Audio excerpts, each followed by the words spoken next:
I own this game on way too many consoles right now.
Finally, after so many years, after so many times of asking Sega, we finally got the 4 main remastered classic Sonic games from mobile devices on modern consoles. And for the first time ever, we can now finally play Sonic 3 and Knuckles in widescreen format. Officially. That's right, today we're going to be looking at the brand new 4-game Sonic collection that recently just dropped, Sonic Origins. This collection consists of Sonic 1, Sonic CD, Sonic 2, and Sonic 3 and Knuckles. Now, I already own these games on practically every console I own, from PlayStation 2, Wii, DS, 3DS, Xbox 360, Switch, mobile devices, PC, and now PS4. However, this new collection includes 2 versions of each game along with a full-on story mode that combines all the games in chronological order, as well as side missions to complete with brand new level layouts.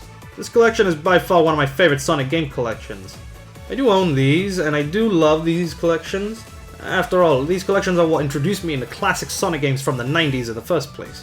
When news broke out when Sega confirmed that Sonic 1, Sonic 2, and CD would be ported over to mobile devices, with full-on widescreen support and HD graphics, fans from all around the globe asked the question, can we get these HD mobile ports onto home consoles? And boy, did we ask! Now eventually we did end up getting ports, however they were just the originals, or they were just the originals with added features. And finally, when Sega announced that a Sonic Central would be happening, which is basically a Nintendo Direct for Sonic and Sega content exclusive, we finally got the announcement of Sonic Origins, a brand new collection featuring these 4 titles now being the widescreen mobile ports of Sonic 1, Sonic 2, and Sonic CD, including Sonic 3 and Knuckles, finally getting the HD widescreen treatment. For about a year since its announcement during the Sonic Central, no news came out of the game. People started speculating that the game was cancelled at one point, though that wasn't actually the case. But at long last, after about a year of waiting, we finally got the first leak, and then the trailer a few days later. This trailer blew my mind, seeing all these games now re-releasing on modern consoles in a collection with widescreen support. It introduced new modes, missions, and a museum featuring music, artwork, and animations. This screamed Sega Mega Collection and Sonic Gems Collection vibes to my face. Knowing that I loved those 2 game collections made me instantly know that I would love Sonic Origins. Now I'm going to be splitting up this review into multiple parts. I'm going to be talking about the menu, the games, the missions, and the museum individually. So I'm going to be leaving timestamps down below in case you guys want to skip to a specific portion of said video.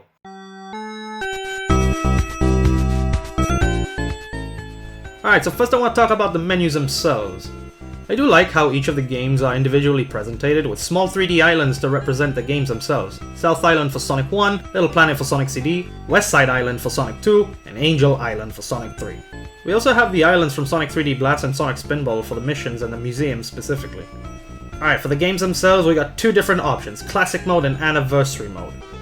Classic Mode is exactly what you expect. The game's in 4:3 aspect ratio, just like the originals.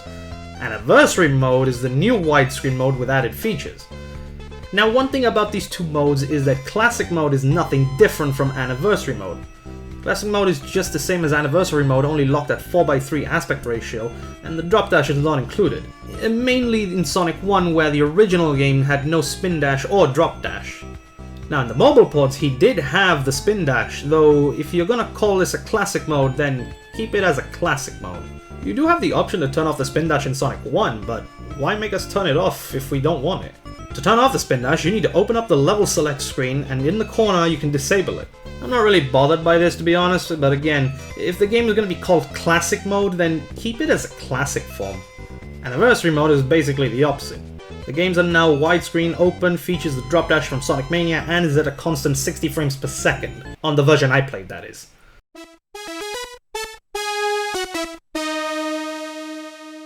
Now let's talk about the games. Sonic 1, Sonic CD, and Sonic 2 are just basically the mobile ports on the consoles. The only new addition is the drop dash. Sonic 3, however, is the main game of this review. This is the first time that Sonic 3 and Knuckles is playable in a widescreen format with 60 frames per second. Seeing the game like this is just amazing. However, this port does come with a cost. What mostly got affected in Sonic 3 and Knuckles was the soundtrack. So for those of you who don't know, back in 1993 to 1994, Michael Jackson had composed music for the original release of Sonic 3 and Knuckles. However, little is known of this, as Jackson himself was never credited in the original release. Some speculate that he decided to drop out of the game's production because he wasn't too happy with the way that the Sega Genesis, or Mega Drive if you're from the Europes, made the music sound. Other speculations go deeper into this theory. I don't really go into these topics, but this is Sonic 3 we're talking about. So what's the issue? So some of the tracks, mostly from the first half of Sonic 3, being Carnival Night, Ice Cap, and Launch Base Zones, got replaced in Origins to its prototype music, as Sega couldn't get the rights to those original tracks since they are owned by Jackson's legal team.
Now, I don't have a problem with the prototype music. I quite like them, to be honest. However, in Origins, although they do use the prototype music, Sega asked Jun Senoue to remake said tracks in the style of how the music sounded back like in the 90s.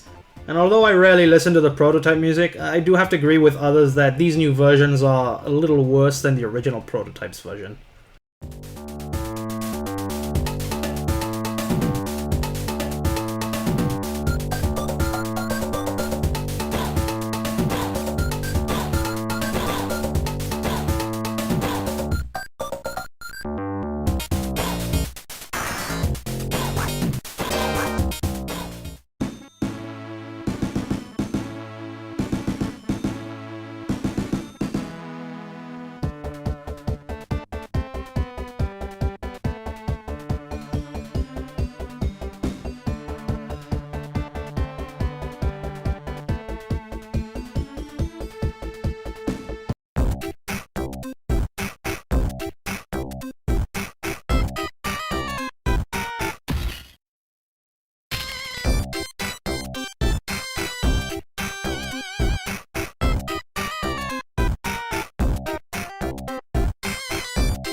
Again, I don't really have a problem with the music. To me, as long as Sonic 3 and Knuckles is playable on next-gen consoles and is in widescreen, I'm happy.